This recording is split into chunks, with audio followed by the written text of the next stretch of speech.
All right, well, let's continue this conversation right now with Steve Sipple of Husker Online, part of the On3 Network. Sip, hello, how are you? How are you guys doing? Oh, good. It's been a busy week. How's it been for you so far? Oh, I mean, it's fine. Just December, kind of typical. Interesting. Okay. What do you know? We were just talking about the Dylan Raiola situation. Obviously, we've spent a lot of today talking about it. But in terms of why Nebraska is suddenly a player in this again, what do you feel like you can infer from what's happened over the last 24 hours or so down there Dylan Raiola way? I don't know. I mean, it's really hard to. You hear a bunch of stuff. Mm-hmm. I mean, some of it is. I mean, you don't know exactly what's true for one thing. I don't know. The thing I think that maybe the best way to do this in an appropriate manner is just say the Nebraska hasn't been. I mean, he visited the Michigan game, right, Shafe? He was here for the Michigan game. We thought it was Northwestern, is what we found in our record. So that's might have been Northwestern. I could be wrong on that. Okay, but he visited during the season, and I mean, it was probably clear to you. I'd heard that don't take him off the radar, Nebraska. I mean, it never went away totally. Now, did something happen at what? I don't know. When we say something happened at Georgia, it implies a lot of things. Like it I think it takes the imagination different places. So it's sort of irresponsible for me to say, but I just say that. But I just don't think that this is like it was presented a little bit as Nebraska flipped Raiola. They just flipped him. It was all Nebraska. I don't know that it was. I don't know if that's the most accurate characterization in this. I think the road ran two ways a little bit more than Nebraska just going in and somehow convincing Dylan Raiola to flip his commitment. I think it was probably more complex than that. Well, in fact, I know it was. Yeah, I mean, I anticipate you are absolutely correct. So, Sipple, when you first heard this news or first saw kind of the things were potentially trending this direction, did you have any thoughts on what it might mean that Kyle McCord was on Nebraska's campus at the same time?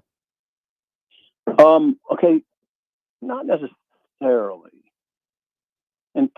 So I'd heard it over the weekend, probably like you, and then once Monday hit, and you get to talking to different people that are involved, then I started to kind of think, well, there's some Nebraska people. I'll just say some Nebraska people, and just frame it up that way, that were nervous about that. And then, so yeah, I guess I started thinking about it more then. I try not to jump to too many conclusions from, in my role. I think you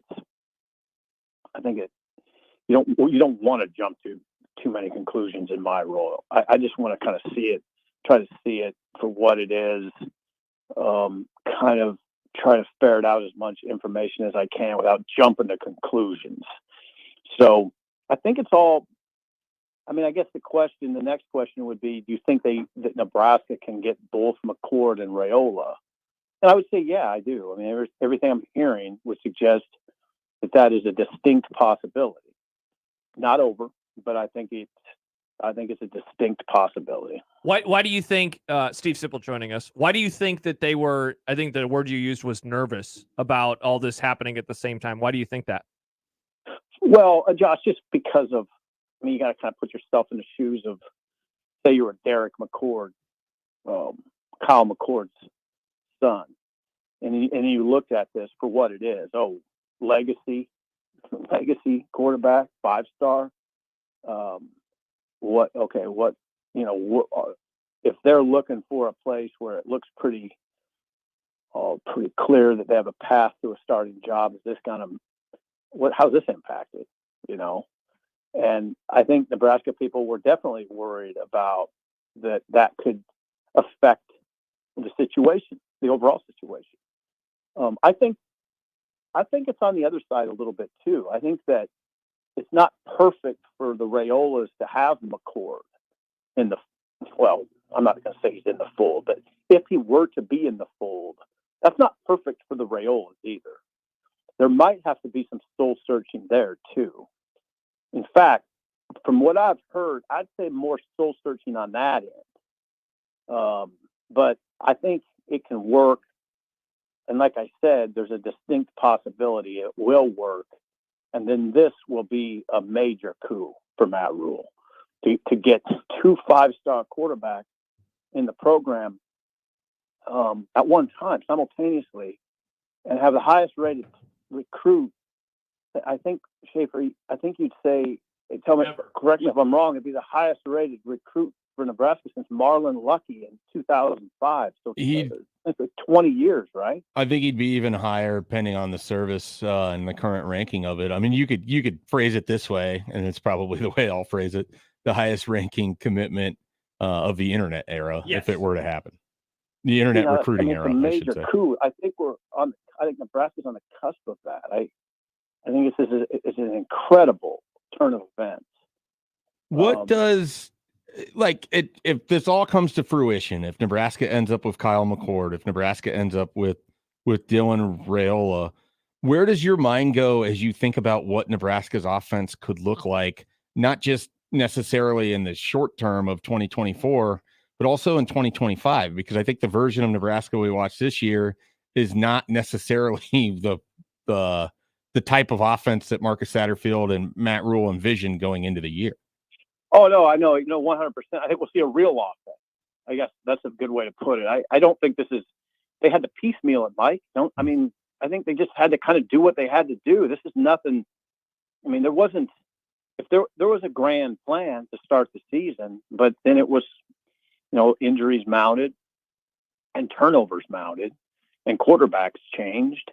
And now you're just trying to do whatever you can. And they did a good job of presenting it okay.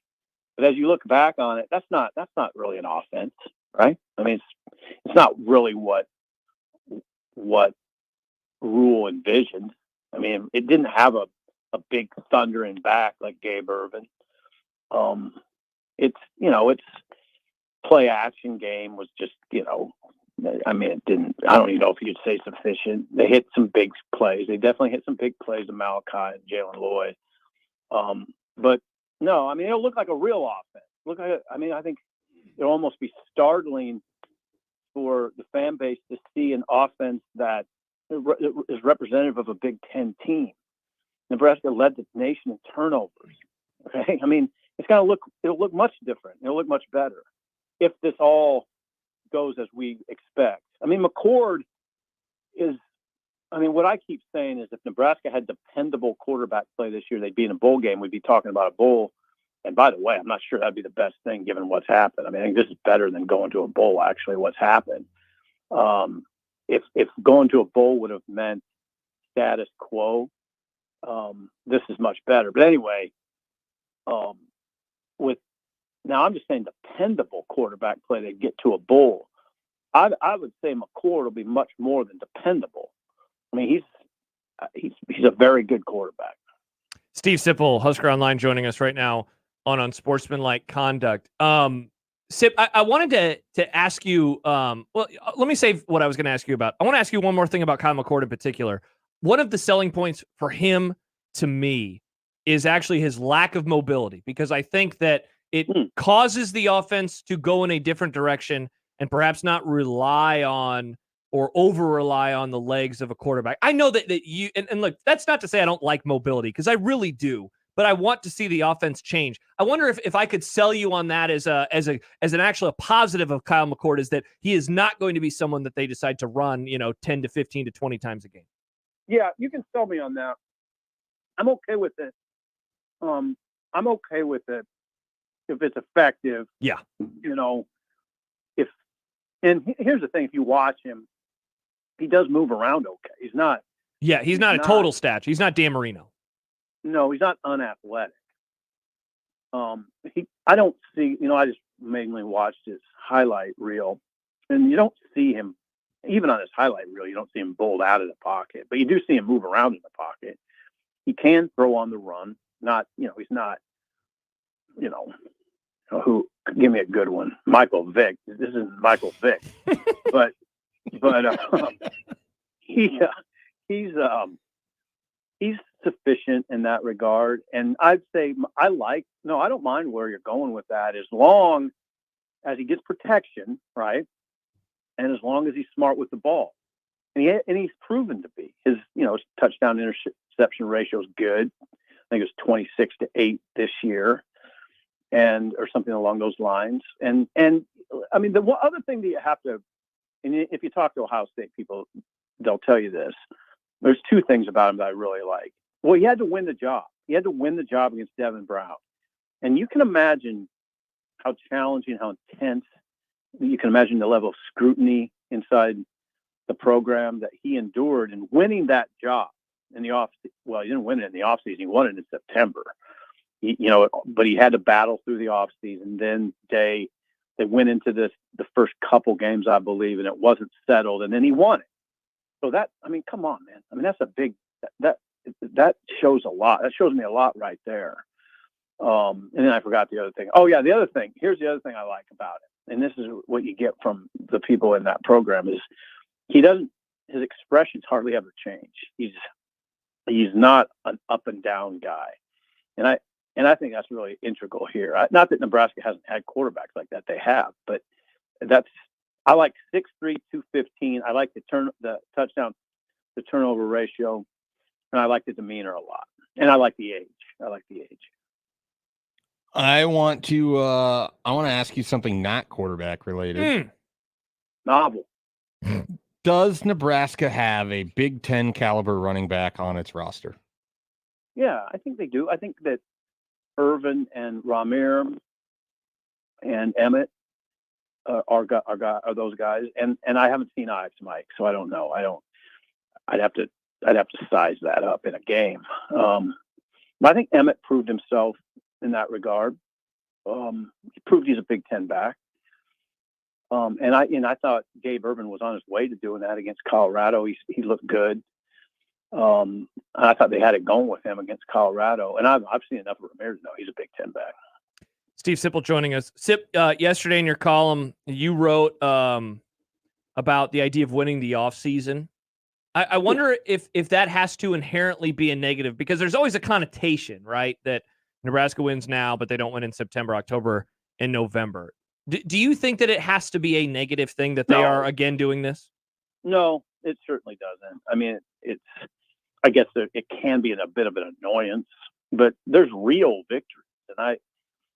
And I'm more inclined to say, well, it's not done yet, but if they get McCord, that's a real victory, and you can call it a real victory because he's played. I mean, this is not just someone we're kind of banking on being good. He's been good. I mean, you're banking on him being good again, but that's a little different than not knowing really at all, or at least not seeing it at this level. And he's a veteran. He's a veteran. He played the game. I mean, and played pretty well, and he won at Notre Dame. He's done it. So that's what I would say. There's some victories in the offseason are more legitimate than others, and getting McCord would be certainly a legitimate victory. How do you feel like they've gone about utilizing the transfer portal this time around, where they've had basically their full staff together? They had an opportunity to plan for what was ahead. They have a roster that they understand, and they basically sent Marcus Satterfield on a little bit of a tour around the United States to look for quarterbacks. Well, they've also kind of kept their eyes open and their ears open for wide receivers, running backs, defensive backs, whatever else might catch their eye. What do you think of the strategy and how it's worked? I mean, as far as the quarterback goes, you have to say it was a resounding success. I guess they got to get McCord locked in, but now, even if in the event that something would occur and they don't have McCord, I still like the way they approached it. Now, this is a lot of it's dependent on locking this in, but I do like the approach. It was interesting, right? I mean, I don't know that I anticipated it like that, where they would. I mean, I wrote something along these lines. After we kind of came to an understanding of what was going on, I had this vision of Rhule going to Satterfield and saying, you know what? I don't care if you have to scour the earth in a jet. You find us a quarterback that will not turn it over at the rate we saw this year. I don't care what you have. Get in a jet and scour this earth. And it's almost like he did that, And he got in front of guys, which was good. I talked to Levitt a couple times. I've talked to Derek McCord, and they were impressed. They were impressed by the way Nebraska went about it. Levitt really liked Nebraska. I don't know. I think Nebraska probably just chose to go to McCord, and probably it's an indication that they felt good that they're getting him, because Levitt it went to crickets for Levitt. He wanted to hear from him. He went to Utah. Obviously ended up at ASU, but he wanted to hear from Nebraska after the initial meeting and didn't hear from them. So I'd say I thought they did a good job here. Steve Sipple, speaking of doing good jobs, Steve Sipple, he joins us every Tuesday in the happy hour. Sip, before we say goodbye, Mustache Adam tweets in, breaking, Sip says Dylan Raiola is the second coming of Michael Vick, minus the dog fighting stuff, hopefully. So there you go. Yeah. God, Vick was good, though, wasn't he? Oh, he was fast, man. Yeah, he was. Is he the good. fastest quarterback that we've ever seen, like at that high of a level? Is it Robert Griffin, maybe? Kyler Murray?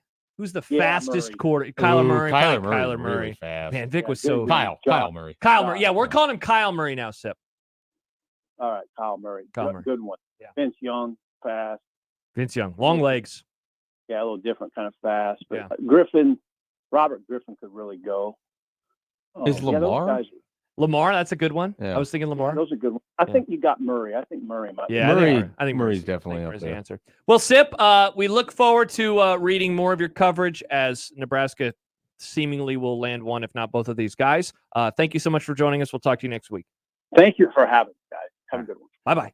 Steve Sipple joins us on the 42 Degrees, The Source hotline. Let's see. So Chris in Montana has been texting in. Now, he seems very frustrated. I can't tell if it's just like by the current state of college football, but he also asks a question of who is going to coach the quarterback, because he writes, just because you're wearing a fur coat doesn't mean your body's any different underneath. Once again, turnovers are coaching. So who is the quarterback coach going to be? Mike Schaefer. Who's it going to be? I don't know. Okay, there you go. Fur coat would make your body warmer. It's Marcus Satterfield until it's not Marcus Satterfield. So, until there's a corresponding move, they either announce a coach to become the quarterback coach, or they announce that Josh Martin is officially becoming their tight ends coach. That's what we're talking about here. So, yes. I also think that similar to Garrett McGuire and Rob Dvorak, it wouldn't surprise me if Nebraska was looking at someone that's currently in the NFL right now. So that'd be my you guess. may go through this entire period where Marcus Satterfield is the face of the offense because he's the offensive coordinator, but you also let these guys know we might be looking at a different quarterback coach, etc. That would not surprise me in the slightest, but it doesn't mean that it's going to happen, and it doesn't mean that I have some names. I'm not going to say them because I don't know. I have no idea if they've been contacted, but there's definitely some NFL contacts that Matt Rhule has. Chitter chatter could coach quarterbacks if that's the route they wanted to go. All right, there you go. And the NFL season has 4 weeks left. The regular season does. And maybe one of these. I mean, we saw the Patriots wide receivers coach just left for Syracuse that he's going to. Is that where he's going? Yeah, so it's not, How nice is it to leave New England right now? Yeah. Yikes. Our 30 He was there, Garrett McGuire. Oh. And then he got the full-time job for 10 weeks? Yeah. 11 weeks? Yeah. Now he's off to Syracuse. All right, we sadly have 45 minutes left. I love this countdown. Sad. It's like we're learning how time works today. It is how time works. We're basically Sesame Street. Yep. We still have more to come. We have some Unsportsmanlike content coming up. I will not be sending it your way because you never read it. You never read it. I say, hey, here's an email, and you say, delete. See you later, email. I don't delete emails. Oh, okay. You mark as read, or are you one of those psychos? I'm going to leave it marked as unread. No, I don't do that. Okay, good. It looks like I have 19,394 emails in my inbox right now. It looked like they were marked unread. No, some are just not marked at all. Wow, you're not kidding about your computer, by the way, being like, I saw you just make it smaller and the crawl that it went down. I'm worried about that computer. It's old. I bought It has plugins Bo that Pelini computers was don't have Nebraska's- anymore. Bo Pelini was Nebraska's coach when Yeah. I bought this computer. Yeah, like it has the thing. You have that little, what's that side disc called over here? What's this? SanDisk. That's yeah. Yeah, like computers don't SD do card. Yeah, it has a spot for an SD card. Computers don't do that anymore. A lot of normal computers do. It's just Apple computers that aren't No, doing that. new computers don't do that, Nick. Don't. No. My gaming computer does. That's A a gaming gaming computer. computer. Nick, Still a laptop. No, gaming computers are different. Did you buy it specifically to game on? Nick's a nerd. I bought it for both things. Both things. A dual threat Wow. computer. Wow. All right, 402 Back in my 951. day, your computer played games and did word processing. Yeah, but now apparently they don't anymore unless you spend a lot of